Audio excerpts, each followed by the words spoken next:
역대하 9장 13절에 31절 말씀을 통하여서 하나님의 지혜 듣기를 원한다라고 하는 제목으로 오늘 잠시 말씀을 나누고자 합니다. 코로나 시대가 지금 진행되고 있지 않습니까? 코로나19 시대에 가장 두려운 것이 무엇일까? 아마 전염되는 것이 가장 두려울 것입니다. 그렇다면 그 다음에 두려운 것은 무엇일까? 그 다음에 두려운 것은 경제적인 위기를 당할까 두려워합니다. 이 경제적인 어려움을 잘 겪어낼 수 있을까라고 하는 생각들을 이제 사람들이 지금 하고 있습니다. 그러다 보니까 정부가 더 집중적으로 재정 정책을 쓰고 있는 것 같습니다. 그렇죠.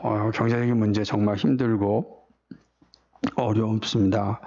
또 한 가지 더 생각해 본다면 사람들 사이에 어떤 불신은 아니더라도 긴밀한 관계가 유지되지 못하는 것입니다.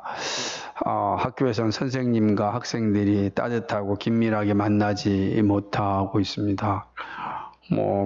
직장에서도 예전과 같은 시기에 회식을 한다든지 즐겁게 대면하여 시간을 보내는 일도 어려워지고 있습니다.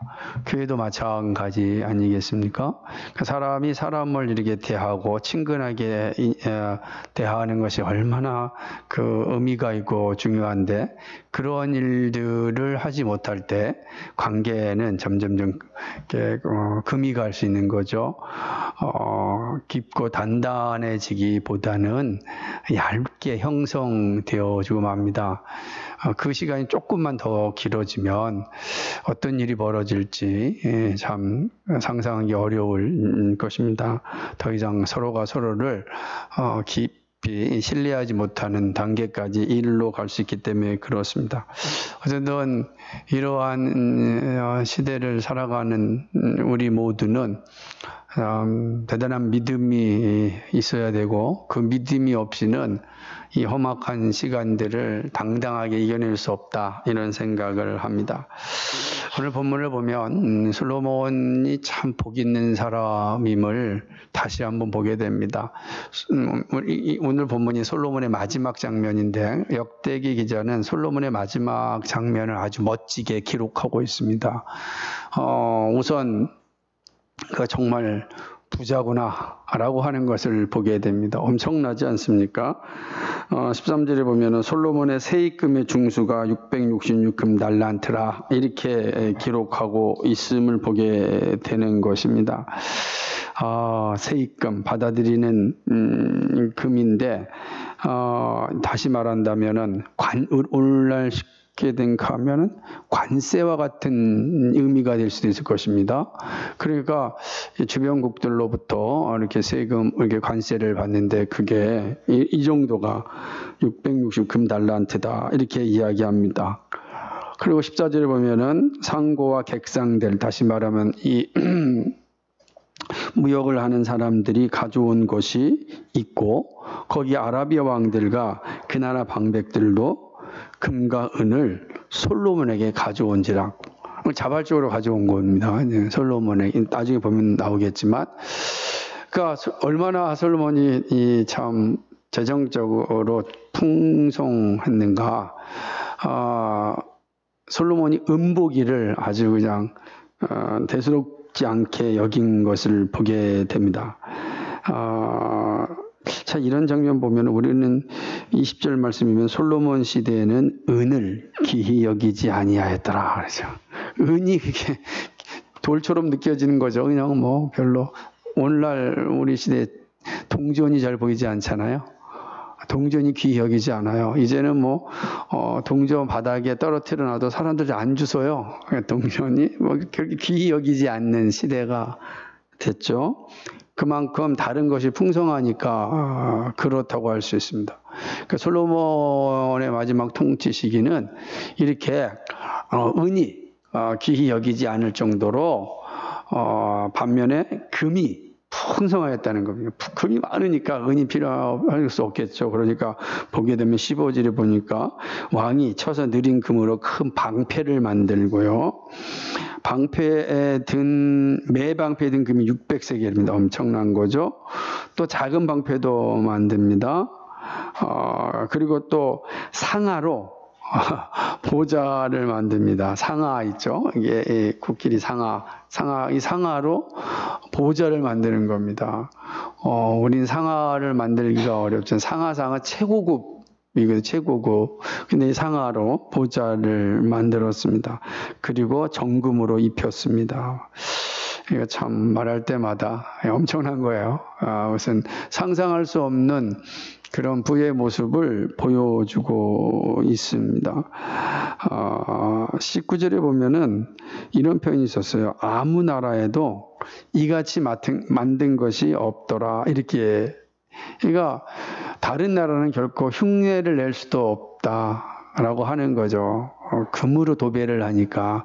제가 예전에 한번, 요즘은 TV에 그런 게 안 나오는데 해외 토픽, 해외 진기 명기 이런 프로그램이 있었을 때 홍콩인가요? 어딘지 모르겠지만 화장실에 화장대가 전부 금으로 되어 있는 겁니다.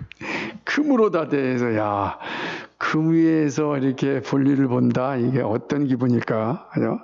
근데 그런 거죠. 그럴 때 사람들이 다 놀라는 거죠. 와, 대단하다라고 하는 겁니다. 솔로몬 시대는 그것과 비교가 되지 않을 정도의 모습을 가지고 있습니다. 더군다나 백향목은 정말로 귀한 것이고 레바논에서 가져오기 때문에 정말 귀한 것인데 그 백향목도 그냥 귀히 여기지 않은 것입니다. 지천의 예루살렘정에는 이 백향목 나무들이 지천에 널게 존재하였다. 이렇게 이야기하고 있습니다. 그만큼 이 솔로몬 시대의 경제는 튼튼하였습니다. 모든 백성이 경제적인 부를 누리고 있었고 행복을 누리고 있었습니다. 그뿐입니까? 군사력에서도 대단한 거죠. 금방패를 만들 정도니까 엄청난 거죠. 그리고 많은 나라가 이 솔로몬한테 와서 조공을 하였습니다. 이게 바친 거예요. 그러니까 적어도 군사력에 있어서 넘볼 수 없는 상황이 되었죠. 그것을 또 선명하게 보여주는 것이 어디 있냐면은 29절에 보면은 솔로몬의 병거에는 말의 외양간이 4천이요 마병이 1만 2천이요 병거성에서 두고 예루살렘 왕에게도 두었다. 이렇게 합니다. 그러니까 병거성 예루살렘 성에 뭐가 있었냐? 이 말이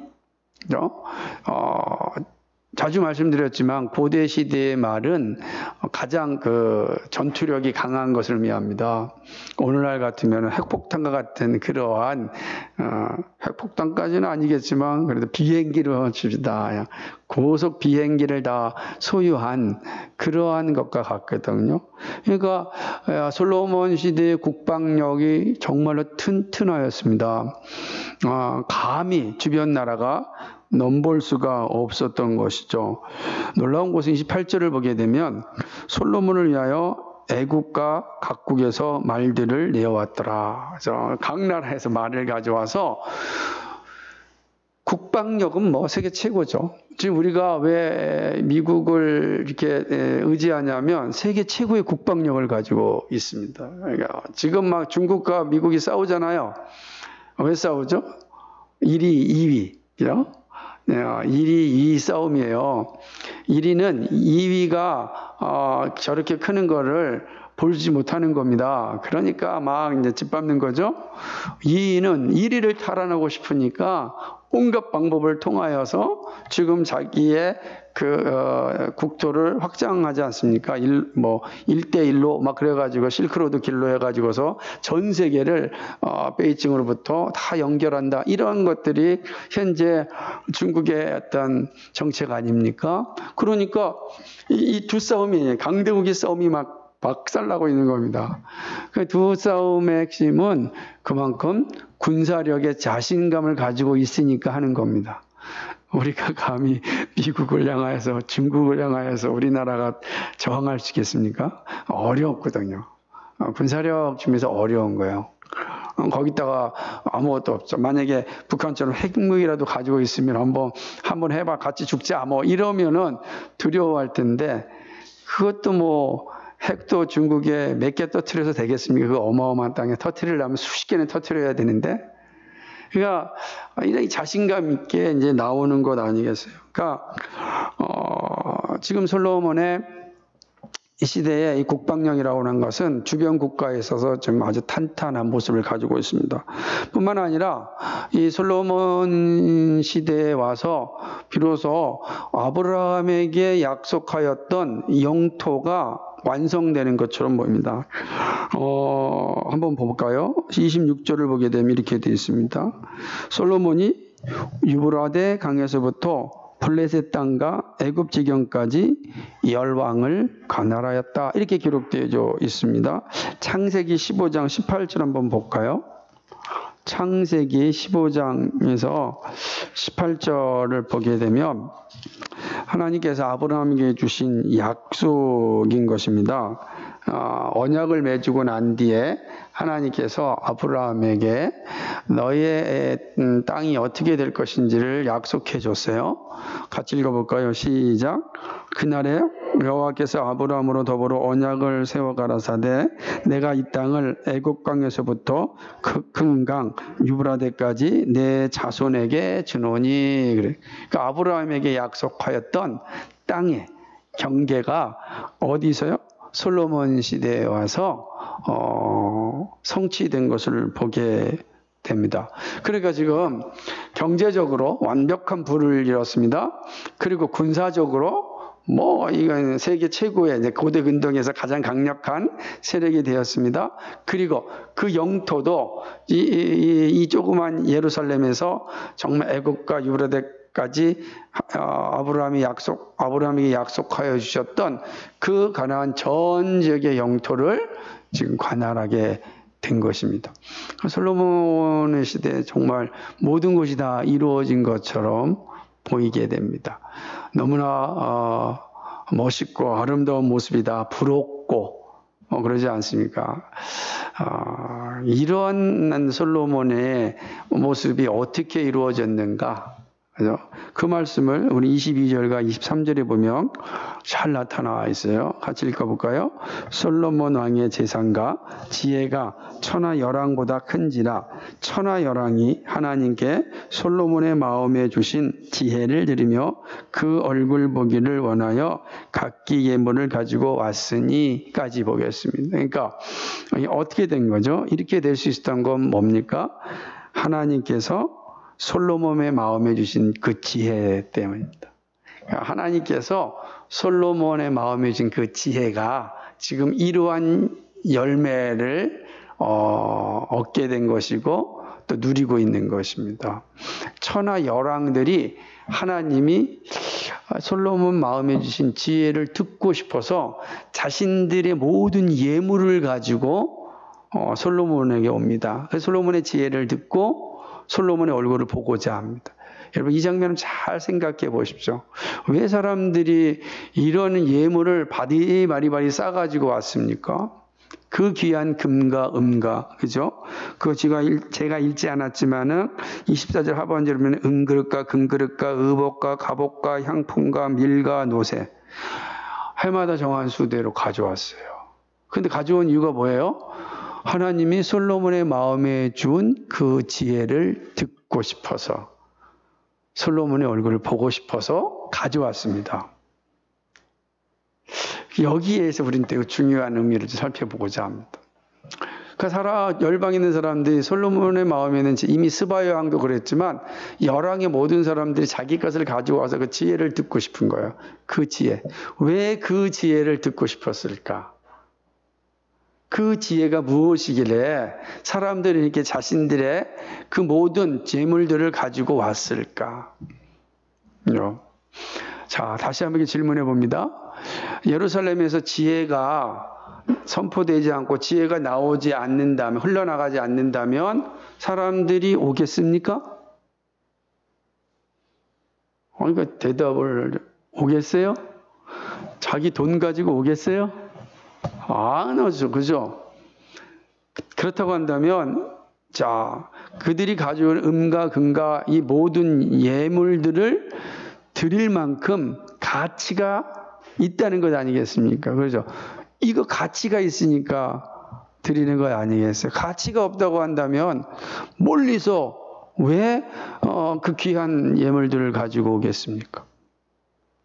그러니까 하나님이 솔로몬 마음에 주신 지혜가 이 열왕의 사람들에게 큰 가치가 있었던 것입니다. 어떤 가치인가? 그것은 어떤 모습을 가지고 있는가? 우린 그걸 생각해야 되고 또 그걸 한번 고민해야 될 것입니다. 우리는 솔로몬에게 직접 음성으로서 지혜를 듣지 못했지만 우리가 잠언과 전도서를 아가서를 보게 되면 그 솔로몬의 지혜를 우리가 배울 수 있습니다. 그 지혜서예요. 그래서 우리도 솔로몬에게 하나님이 솔로몬 마음에 주신 지혜를 들으려면 어떻게 해야 돼요? 뭘 피면 돼요? 전도서를 피고 되고 잠언을 피고 아가서를 피게 돼요. 필 때 그냥 피면 되겠습니까? 안 되죠. 금과 은과 의복과 온갖 향품을 다 가지고 드려야 되지 않겠어요? 적어도 그런 가치가 있는 거예요. 그런 가치가 있다. 그러니까 열왕들은 그 가치를 알아봤어요. 근데 오늘 우리들은 그 가치를 눈앞에 왔음에도 불구하고 잘 알아보지 못하는 것 같아. 그게 속상한 겁니다. 금, 은이 필요하지 않고 손만 있으면 돼요. 그죠? 눈만 있으면 되는데도 그 하나님이 솔로몬에게 주신 지혜를 우리가 보지 않는 것 같아. 그래서 참 속상해요. 제가 학교 다닐 때 한 교수님이 결혼하기 전에 잠언 30장을 하루에 한 번씩 30번을 읽으라 그러더래요. 결혼하기 전에 이 지혜를 배워야 된다. 참 좋은 제안이었던 것 같아요. 왜냐하면 이거는 은금을 주고서 보아야 될 그런 지혜이기 때문에 그렇습니다. 자, 이런 측면에서 본다면 오늘 본문이 우리에게 말해주는 핵심은 이거겠죠. 사람들은 하나님의 지혜를 간절히 찾고 있다라고 하는 사실. 사람들은 하나님의 지혜를 간절히 찾고 있어. 솔로몬의 지혜가 아닙니다. 이거 잘 알아야 돼요. 하나님의 지혜. 그래서 여기도 하나님이 솔로몬의 마음에 주신 지혜라. 사람들이 솔로몬한테 왔지만 솔로몬에게 듣는 지혜는 누구의 지혜입니까? 하나님의 지혜다. 다시 말하면 사람들은 하나님의 지혜를 듣고 싶어 합니다. 그 하나님의 지혜는 자신의 삶에 충분한 가치가 있기 때문에 그런 것 아니겠습니까? 그래서 우리는 이 사실에서 중요한 교훈을 얻을 수가 있는 것이죠. 그것은 첫 번째 이겁니다. 하나님의 지혜에서 삶의 의미와 소망을 가질 수 있다. 우리는 어디에서 우리의 삶의 가치와 의미를 찾을 수 있는가? 참된 삶의 소망을 어디에서 구할 수 있는가? 그걸 하나님의 지혜라. 그래서 하나님의 지혜만이 모든 사람에게 삶의 의미를 가져다 주고 살아야 될 이유와 소망을 가져다 줍니다. 하나님의 지혜를 얻는 자와 하나님의 지혜를 얻지 못하는 자는 그가 살아가는 삶의 자세가 달라집니다. 사람이 살아갈 때요, 내가 살아야 되는 이유를 아는 것과 모르는 것은 정말 하늘과 땅 차이거든요. 제가 자주 말씀드렸듯이 고갱의 그림 제목처럼 어디서 왔는가, 어디에 있는가, 어디로 가는가, 이게 삶의 의미를 질문하는 거 아니겠습니까? 그 자신을 찾는 길이거든요. 내가 누구인지, 그죠? 내가 어디서 왔는지, 내가 어디에 있는지, 어디로 갈 것인지, 이 삶의 의미, 자신의 의미를 찾은 사람은 살아가는 삶에 있어서 그의 발걸음이 다릅니다. 그래서 우리는 참 나의 나됨을 찾는 이 일들이 정말 중요한 거예요. 그래서 부모는 자식들에게 끊임없이 이 사실을 알려주는 사람입니다. 누구입니까? 우리는 스스로 우리가 연구해서 나를 알 수가 없거든요. 그렇게 알면 참 좋은데 내가 스스로 깨달아서 나를 알 수가 없어요. 알아도 늘 한계치가 있는 겁니다. 그 훌륭한 문학 작품을 남겼고 훌륭한 어떤 일들을 유산들을 남겨놓던 사람들도 자신의 마지막 삶에서 비참하게 마무리한 사람들이 얼마나 많은지 모릅니다. 우리가 잘 아는 해밍웨이라는 노벨상 작가도 결국 자살하지 않았습니까? 프로이드는 안락사를 해서 죽었습니다. 그러니까 인류 역사에 큰 족적을 남긴 사람들이랄지라도 마지막에 자신의 인생을 그냥 종이처럼 버려버리고 만 것이죠. 왜 그렇습니까? 진정한 자기를 찾지 못하였기 때문에 그렇다. 삶의 의미가 어디에 있는지 온전히 알지 못하면 스스로 가치 없는 인생으로 마무리할 수 있다라고 하는 거죠. 이 말은 자신의 삶을 풍요롭게 살지 못한다는 것입니다. 풍요롭게 살 수 있는 길은 내가 누구인지를 바르게 알아야 돼요. 삶의 의미를 정확하게 알아야 하는 거죠. 근데 이걸 어디서 얻을 수 있겠습니까? 하나님이 주실 때. 하나님의 지혜. 하나님의 지혜를 통하여서 우리는 알 수가 있는 겁니다. 하나님의 지혜가 우리에게 오지 않으면 우리는 삶의 의미를 알 수 없어요. 그냥 피적으로만 알지 참되게 알 수 없는 겁니다. 그래서 이 땅이 전부인 양 살 수 있지만 보이는 것이 잠깐이요 보이지 않는 게 영원하다는 이 놀라운 사실을 알 수가 없는 것입니다. 자신이 얼마나 존엄한 존재이고 가치 있는 존재인지를 정확하게 인식하지 못한다고 하는 것입니다. 그래서 하나님의 지혜를 우리는 하나님의 지혜를 우리가 알아야 되는 것이죠. 그럴 때 우리는 우리의 삶에 있어서 참된 의미를 가질 수가 있는 것입니다. 자, 그렇다고 한다면 하나님의 지혜가 무엇이겠는가?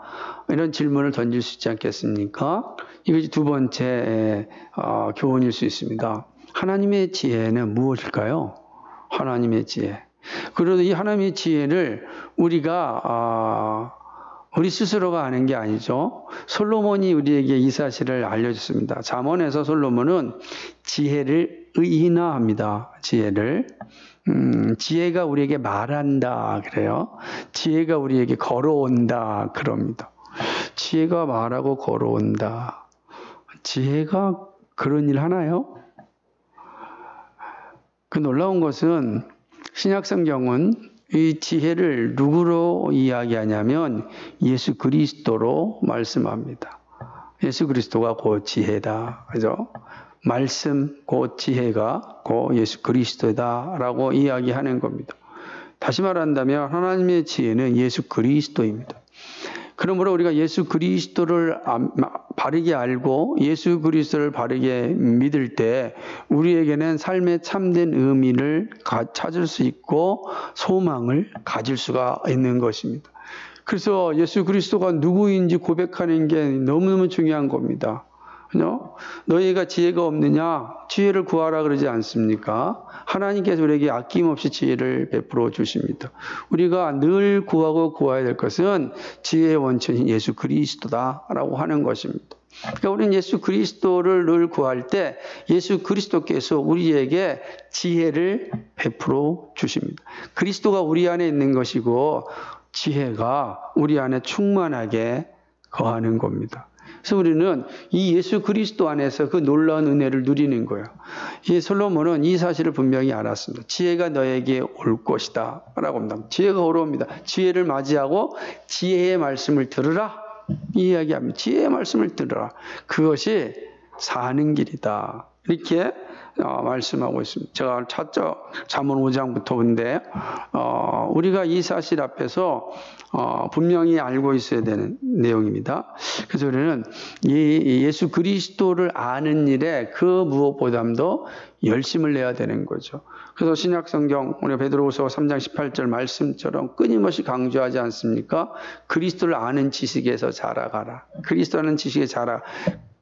그것이 우리로 하여금 참된 참되고 의미 있는 삶을 살게 하기 때문에 그렇습니다. 다른 곳에서 우리는 나의 나됨을 찾는 것이 아니죠. 예수 그리스도입니다.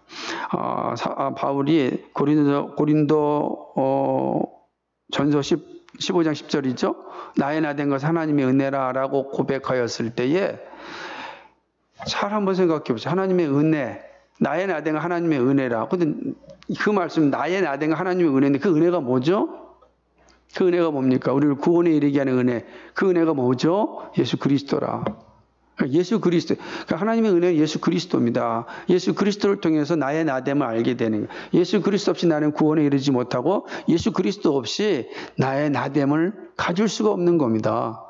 그래서 우리가 하나님의 은혜, 즉 예수 그리스도가 우리에게 오기에 우리가 나의 나됨을 알게 되는 것이고 삶의 참된 가치와 의미를 찾아가고 비로소 소망을 갖는 것이죠.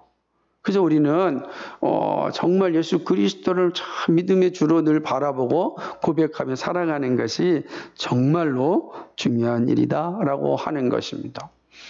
자, 분명한 사실에서 살펴보았습니다. 그렇다고 한다면 우리는 세 번째 중요한 교훈을 좀 보아야 됩니다. 사람들이 예루살렘으로 솔로몬에게로 찾아왔습니다. 왜 찾아왔죠? 왜요? 지혜를 듣고 싶어서. 지혜자의 얼굴을 보고 싶어서. 다시 말씀드린다면 예루살렘에서 지혜가 선포되지 않았다면, 지혜가 들려지지 않았다면 사람들이 옵니까? 오지 않는 거죠. 우리는 이 사실에서 분명한 것은 교회와 그리스도인들, 우리에게 주시는 말씀, 지혜가 드러나야 되는 것입니다. 교회는 예수 그리스도를 증거하는 것입니다. 그리스도인들의 지혜를 드러내는 것은 예수 그리스도로 충만해지는 것이죠. 그리하여 사람들로 하여금 구원받는 자리로 오게 하는 겁니다. 성경은 구원받는 자리로 사람들이 오게 하죠. 그래서 우리가 우리의 고백처럼 사도행전 2장 47절 말씀처럼 어떻게 됩니까? 구원받는 자들이 더하여지는 거죠. 어떻게 더하여지죠? 고린도전서 1장에서 뭐라 합니까? 전도에 미련한 것을 통하여 구원받는 자가 더하여진다 그랬어요. 전도라는 게 무엇입니까? 캐리그마란 말이에요. 말씀 선포라. 그 말씀의 중심이 뭐냐? 예수 그리스도 예수 그리스도를 선포할 때 구원받는 자가 더하여지는 것입니다. 교회가 할 일이 무엇인가? 예수 그리스도를 전하는 거예요. 그러면 사람들이 그 예수 그리스도의 지혜를 듣고자 오게 되어 있습니다. 그러니까 우리가 할 일은 정말로 예수 그리스도를 온전히 드러내는 일에 힘을 써야 돼요. 그러니까 교회는 예수 그리스도를 바르게 선포하고 우리는 날마다 예수 그리스도를 믿음으로 고백하는 것입니다. 내가 누구입니까? 나는 예수 그리스도를 믿는 자입니다. 주는 그리스도 살아계신 하나님의 아들심을 믿는 자입니다. 예수 그리스도가 나를 위하여 십자가에 죽으셨고 그분은 죽음 가운데 3일 만에 부활하셨습니다. 하나님 나라의 우편에 앉으셨고 마지막 심판 때까지 우리를 위하여 기도해 주십니다. 그분은 원보혜사이신데 대신하여 또 다른 보혜사인 성령을 우리에게 보내주셔서 예수 믿는 자 안에 영원히 거하게 하시고 영원한 심판의 날, 재림의 날에 다시 우리는 그리스도 앞에서 다 그리스도를 영접하게 될 것입니다. 우린 그리스도입니다. 우리의 모든 것은 예수 그리스도를 드러내는 것이죠. 그래서 교회가 예수 그리스도를 증거하지 않으면 교회에 사람이 오지 않습니다. 사람이 오는 것 같아도 구원받는 자가 오는 것이 아닙니다. 구원받는 자가. 우리 구원받기를 기뻐하는 자, 하나님이 구원하기를 기뻐하는 자, 그런 자는 오지 복음의 소리를 들을 수 있습니다. 또 듣고자 옵니다. 그래서 다른 소리가 많이 들려지는 것보다 우리는 예수 그리스도가 온전히 들려져야 합니다. 왜 그렇습니까? 사람들은 하나님의 지혜를 간절히 찾고 있기 때문에 그렇습니다. 하나님의 지혜를 듣고 싶어 하기 때문에 그렇습니다. 하나님의 지혜를 전하는 이들을 보고 싶어 하기 때문에 그렇습니다. 사람들이 여러분을 볼 때 여러분이 부와 또는 지식이 혹은 여러분의 삶의 환경이 멋져서 쫓아오는 것이 아니라 여러분의 입술을 통하여 드러나는 예수 그리스도 때문에, 여러분이 전하는 예수 그리스도 때문에, 여러분이 사는 예수 그리스도의 삶의 방식 때문에 사람들이 우리에게 와서 묻는 겁니다. 당신은 왜 이렇게 사십니까? 그때 우리가 이 놀라운 지혜를 증거할 수가 있는 겁니다. 예수 그리스도를 전할 수 있는 것입니다. 이것이 오늘 본문 말씀을 통해서 우리가 한 번 더 깨달아야 될 복음입니다. 사랑하는 여러분, 우리 생각해 봅시다. 물질과 성공이 최고인 양 떠드는 세상입니다. 우리가 사는 세상이 그렇지 않습니까? 이러한 세상에서 그리스도의 말씀에 순종하며 사는 것이 얼마나 귀한 일인지 모릅니다. 왜 귀한 일일까요? 그렇게 사는 사람들이 적기 때문입니다. 그렇게 사는 사람이 적기 때문입니다. 바른 복음을 전하고 정확한 복음을 전하면 세상 사람들이 교회를 외면할 것이고 교회가 존속할 수 있을까? 이렇게 이야기합니다. 표면적으로 보면은 이해가 됩니다. 표면적으로 보면은 정말 이해가 되는 상황 가운데 있습니다. 언론 통계에 보게 되면 포괄적 이 차별금지법을 찬성하는 수가 80%라고 합니다. 80%는 이 법에 대해서 찬성한다고 합니다. 물론 그 질문에 문제가 있긴 해도 그러나 의식적으로 나타나는 모습이 이렇습니다. 이런 시대의 교회가 이 문제에 있어서 다른 말을 할 때 과연 사회에서 존재할 수 있을까? 많은 사람들이 염려합니다. 이렇게 해서 교회가 존재할 수 있을까? 어떻게 생각하십니까, 여러분? 지금 80%가 교회랑 다른 말을 하고 있는데요. 오늘도 지하철을 제가 어디 갔다 왔는데 지하철에 딱 이렇게 붙여 있더라고요. 국민청원 동의. 차별금지 국민청원 동의서를 이제는 조금 이제 민주노총인가요? 거기서 이렇게 붙여놓은 것 같아요. 정확한 게 읽지 못했는데. 그래서 사회는 분명히 변화되고 있고 엄청난 속도로 발전하죠. 물론 문화도 발전하고 사상의 격변이 일어나고 있습니다. 쉽지 않죠? 이런 세상에서 우리가 뭐 반대한다, 이럴 때 과연 앞으로 교회가 살아남을 수 있을까? 사람들이 이렇게 염려하고 있습니다. 쉽지 않은 세상에 우리가 살고 있는 것입니다. 그럼에도 불구하고 우리가 정말로 복음을 선포하고 성경이 말하는 대로 살아가려고 하는 거, 그거 정말 어려운 일입니다. 그런데 불구하고 여러분 그 어려운 일들 가운데 믿음을 지키고 살아가고 있다는 거, 그 참 복 있는 것입니다. 여러분 이 복을요, 이 은혜를 끝까지 잘 유지하시기 바랍니다. 어렵고 힘든 일이 올 때라도 믿음의 길에서 떠나지 마시고 잘 지키시기 바랍니다. 다만 그때라도 여러분 사랑으로 진리를 전하는 일에 있어서 흔들리지 말아야 됩니다. 제가 기회가 되면 또 말씀드릴 수 있겠지만은 사랑한다는 이 표현은 구속적 사랑이 되지 아니하면은 온전한 사랑이라고 말할 수 없습니다. 우리가 신학적 공부할 때도 우리가 창조적 의미에서 사랑한다는 것과 구속적 의미에 사랑한다는 것은 갭이 있을 수 있습니다. 그렇죠? 우리는 구속적 사랑한다. 무슨 죄인을 하나님의 자녀로 죄인을 인정하고 그 죄인을 예수 그리스도의 피로 말미암아 회복되어야만 된다. 그것이 내가 정말 저 사람을 사랑하는 것이다 라는 고백을 해야 됩니다. 죄의 고백 없이 그냥 하나님 형상이니까 사랑한다 라는 것이 아니다 라고 하는 거야. 그렇기 때문에 우리도 이 어려운 세상 가운데 죄를 죄라고 말하지만 사랑으로 진리를 전하고 그리고 끝까지 사랑해야 됩니다. 이 일을 결코 포기하지 않기를 바랍니다. 그렇게 하려고 한다면 여러분 그리스도인의 말씀을 듣는 일에 집중하고 가까이 해야 됩니다. 늘 그 일에 애써야 돼요. 지혜를 늘 공급받아야 돼요. 하나님의 지혜를 늘 공급받아야 돼요. 공급받지 않고 시대와의 싸움, 이 시대 정신과의 싸움에서 이길 수가 없습니다. 다음 달에는 또 오스기니스의 책 가운데 하나 좀 얇지만 의미 있는 책 한번 같이 읽어볼 텐데요. 한번 읽으면서 여러분의 이 시대를 어떻게 보아야 될 것인지 고민했으면 좋겠습니다. 사랑하는 여러분, 여러분은 얼마나 하나님의 지혜를 듣고자 하십니까? 여러분 교회에 오고 예배에 올 때마다 하나님의 지혜를 좀 듣고 싶습니다. 내 모든 걸 다 바쳐서라도 하나님의 지혜를 들을 수 있다면 나는 행복합니다. 어때요, 여러분? 이러한 자세가 있습니까? 예?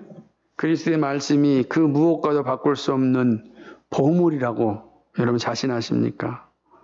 여러분의 삶의 의미와 소망이 지혜의 말씀에 있음을 여러분 확신하십니까? 사랑하는 여러분, 세상의 지혜를 아는 것도 참 중요합니다.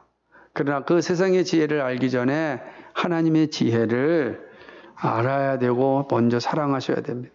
그러니까 하나님의 지혜를 가지고 세상의 지혜가 덧붙여질 때 우리는 하나님의 충만한 은혜를 누리게 되는 것입니다. 그런 측면에서 그리스도를 사모하고 그리스도를 위하여 여러분 살 수 있기를 소망합니다. 사나 죽으나 우리의 참된 미련은 예수 그리스도입니다. 살아도 주를 위해 살고 죽어도 주를 위해 사는 자 되시기 바랍니다. 지혜를 품고 지혜를 나누고 지혜를 소망하고 그 지혜 가운데 여러분의 인생을 한번 헌신할 수 있기 바랍니다. 정말 내 삶 모든 걸 다 바치더라도 하나님의 지혜를 얻고 싶습니다. 하나님의 지혜를. 하나님의 지혜가 여러분 마음에 풍성할 때 이 세상 그 무엇과도 바꿀 수 없는 행복을 누리게 될 것입니다. 그런 은혜가, 그런 놀라운 일들이 여러분의 삶 가운데 있기를 주님의 이름으로 축복합니다. 거룩하시고 자비하신 아버지 하나님, 참 고맙고 감사를 드립니다. 오늘 또 이 시간에 하나님의 놀라운 은혜의 말씀을 함께 묵상하였습니다. 사람들이 솔로몬의 마음에 있는 하나님의 지혜를 듣고 싶어서 몰려왔습니다. 지혜가 선포될 때 사람들이 몰려옵니다. 지혜가 선포되지 않고 지혜가 흘러나지 않는데 어찌 사람들이 몰려오겠습니까? 잠시는 올 수 있을지 모릅니다. 그러나 바람이 불고 비바람이 치고 폭풍우가 일어나고 고난이 올 때 사람들은 지혜보다는 다른 것을 찾게 됩니다. 그러나 정말 지혜가 선포된다면 그 지혜의 속으로 오게 되어 있습니다. 하나님 아버지, 교회가 지혜를 온전히 흘려보내게 하여 주시고 우리가 이 지혜를 분명히 드러낼 수 있도록 도와주옵소서. 지혜는 예수 그리스도입니다. 예수 그리스도를 분명하게 선포하고 자랑하고 고백하고 증거하며 살아가는 우리 모두가 되게 하여 주옵소서. 예수 그리스도인 받들어 기도하옵나이다. 아멘.